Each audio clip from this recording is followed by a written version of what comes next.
In this quick video, we're going to take a look at pyroclusters and how we can optimize pyroclusters for the best combination of quality images and also quick renders. In this scene, you already see that I've set up all the different things that we have to have in place for a pyrocluster to render correctly. We have an emitter, an environment object, a pyrocluster volume tracer, and a pyrocluster shader. And they all have to be coordinated correctly. So you'll see that I've got the pyrocluster shader material added to the emitter and the pyrocluster volume tracer applied to the environment.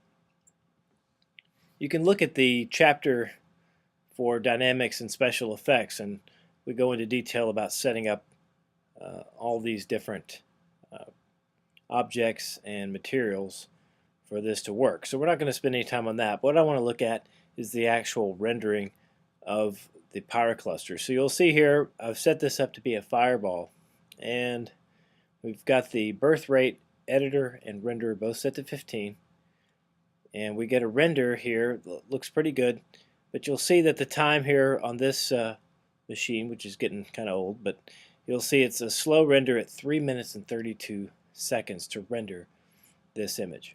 So one of the quickest ways to go in and optimize your pyrocluster renders is to go into the volume tracer. And so when I click on here, you're going to see different kinds of render modes: crispy, crispy gas, hazy, and user. And depending on what kind of effect you're going for, you can choose some of these. Of course, crispy is going to give you more definition and more crisp renders, whereas hazy starts to blur out and usually renders a little bit quicker. And you would want certain effects, such as steam and things like that, where you wouldn't have a crispness to those renders. So you'll adjust the render mode accordingly.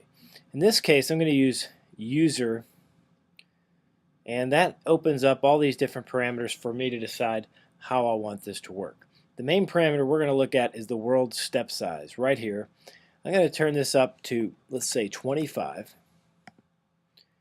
And now I'm going to come down here and click to render this viewport in with the same scene. And what you're going to see is not quite as good a render, a little bit of overlap going on in the renders, but I've just rendered a pretty similar effect in 5 seconds versus the 3 minutes and 32 seconds that it took to do the first render. So with that, I can back this down, let's say 15, take it in the middle, and now render this scene. Now I get a better look, and our render time is still going to be way down, 8 seconds. So you can still kind of fine-tune this, maybe take it down to 7, or let's say 8.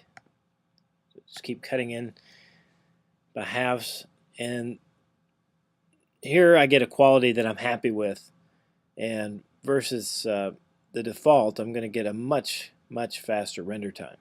And so you think this is just one frame of the animation, and again 14 seconds. So if you're looking at the time that it takes to render these, it's definitely worth going into the user settings, seeing if you can set up mainly with the world step size a render that gives you the look you want and can do it in a very small fraction of the time that you have by default.